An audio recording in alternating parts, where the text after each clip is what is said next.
I haven't done a topic upload in a while, so, well, here it is. I'm going to do my thoughts on the whole Me Too sexual misconduct scandal that's spreading across, well, mainly the United States, but it'll go elsewhere very, very quickly.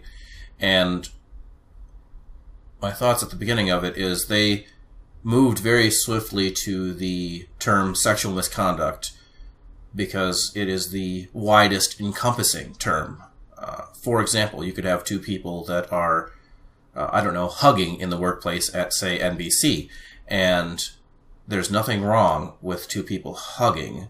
Each person is interested in the hug and enjoys receiving the hug, but since it's done in the workplace, it can be deemed as misconduct. So it's the widest catching net, this sexual misconduct that they've moved to from, sexual assault to sexual harassment allegations. Misconduct can be viewed and charged by a third party, even if two people, if the people involved are willing. So you have, how do I want to put this? You have a free pass to charge any interaction between two people as sexual misconduct, and you get to make the villain out of whichever man is involved, because although, say, women harass women, that's not going to be part of this, that's not part of the narrative, that's not part of what they want to put up in the limelight, that's not what they want you to watch on the news. They want you to watch bad men doing bad things, or they want you to hear about men that are seen as doing bad things. Now, earlier, I had approached a couple of friends and a family member on my thoughts with the start of this Me Too stuff. Now, it's been brewing for a while, but the real catalyst, most people would say, would be the Weinstein incident. And I would like to say that it was brewing before then with a lot of the elected officials, just trying smear campaigns against them with people that were hired and paid by Gloria Allred to put forward decades-old allegations against whoever they didn't want to succeed in the whatever electoral race they had, or whatever election they had. But it became a lot more mainstream with America's real elected officials, the celebrities, when it came down to Harvey Weinstein. There's a problem here, a fundamental problem here, and let's say Harvey Weinstein was at the top of this company, and this is how it's perceived for a lot of these allegations, is you have a powerful man, powerful white, straight man, who is the terrible villain. You got this powerful man, and if women do things for him, I guess, or even men, but if women do things for him, then they'll get a piece of his power, or they'll get some of those riches that he's involved in. And sometimes the man at the top offers. Other times, the women just know how this works because it's how it's worked throughout all history, and they'll go to him. I would imagine in the case of Mr. Weinstein that he probably didn't have to go out of his way too much, that he probably had women that wanted these opportunities, these roles, these awards that would go to him and either await his offer or make an offer of their own. And this quid pro quo stuff is probably common throughout the entirety, well, not probably, it is common throughout the entirety of the entertainment industry, and I would say anywhere there's money to be had at all.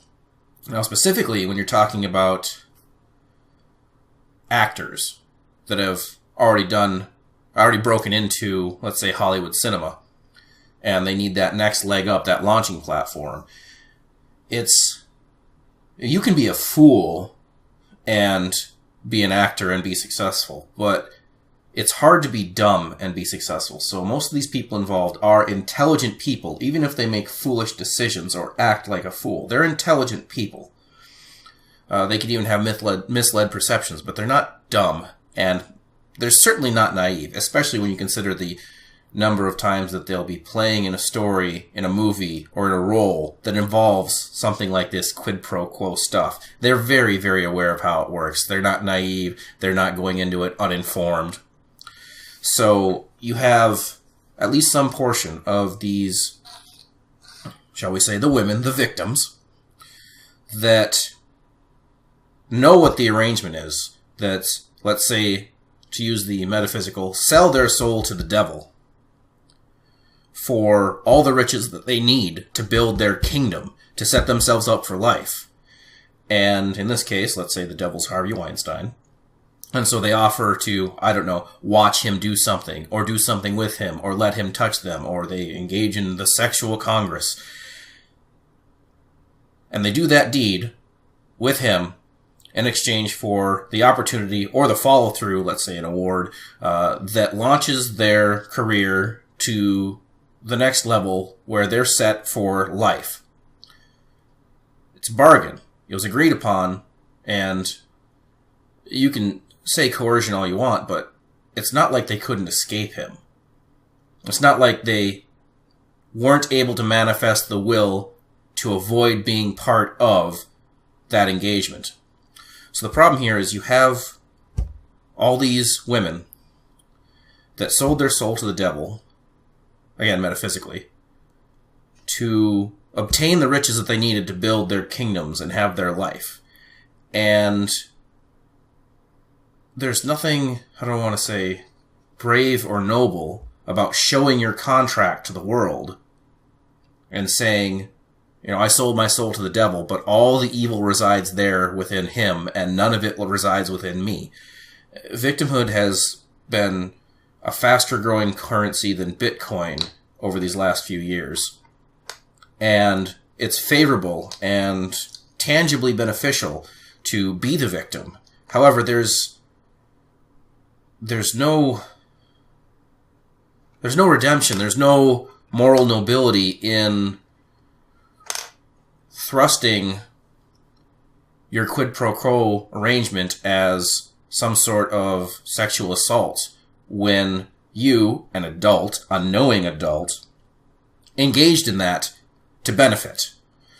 So where I'm coming around to with this is there has to be a real cost to these women who are tearing down these men who they knowingly engaged with for their own benefit. And I just don't know what that tangible loss will be. I mean, anybody that's, say, spiritual or philosophical can look underneath of it and see, you know, maybe their soul's on fire or they're gonna rot and be evil people the rest of their life, but that's not enough to shape and change the course of what's happening. Something tangible needs to happen to, I guess, reveal and undermine the game that's at play here, and that is a woman, any woman, approaching a man and being offered or offering some sort of flesh benefit, a brief flesh benefit, to set themselves up in retirement well and luxuriously through the end of their life. And then burning the person that gave you that. Burning them like they're a criminal that forced attempted murder on you. There's another side aspect to this, and I'll go specifically with, say, the Matt Lauer case. You have these allegations coming out, and it's mob rule, and that's the whole reason why I want this to stop, is mob rule. I'm a very big fan of due process. And these women, in every case, are going straight to the media, so the media can try and convict. I don't mean try as an attempt, I mean try as in the media's holding the trial. And convict these men, always men, never women, of doing these terrible things to these victims. And none of them, first of all, you're talking about stuff that's happened 10, 20, 30 years ago. You know, statute of limitations may or may not have run out, but if they were going to make a difference, they should have done it earlier in life. Also, if they are going to bring these things up, they shouldn't bring them to the media and not the police. And if the statute of limitations has expired, then you either need to change the law so the statute is longer, or whoever's having the allegation thrust upon them, well, they get to file for defamation because the person... Well, they get to file for defamation if it's false, because the person brought it up and drug it throughout the media after they had, through time, forfeited their right to press it as a criminal charge. So I'll bring it back around to the Matt Lauer case, and this is, I don't necessarily have a hand or an interest or a horse in the race of what he did if he, had been sexually misconducting himself with the innocent women that are involved in his office with his rape lock and all that. Like, none of that really sways my position in life because I'll never be in those spheres of influence. However,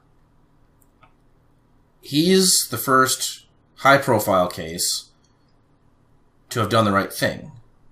Out of all these allegations, all these people, all these interns that he did terrible, terrible things to, he's the one that went to the authorities and decided to involve due process. And obviously it was in his defense, then it was within his contract to get the money from the media company that cut him short. And you can say that he's wrong or that he might not win, but the idea that the accused, and it mimics the same thing as the college rape epidemic that Betsy DeVos is putting an end to, is the accused are the ones, and accused are always men, are the ones that are going to the police to involve, that are begging for an investigation, that are putting up for due process. The accused are the ones going to the police. And that should really show something. That the accusers are not involving the legal process, but the accused are begging for it. Just something to think about. Oh, also, 2017's over. Happy New Year's, everybody. We're going to have a good 2018.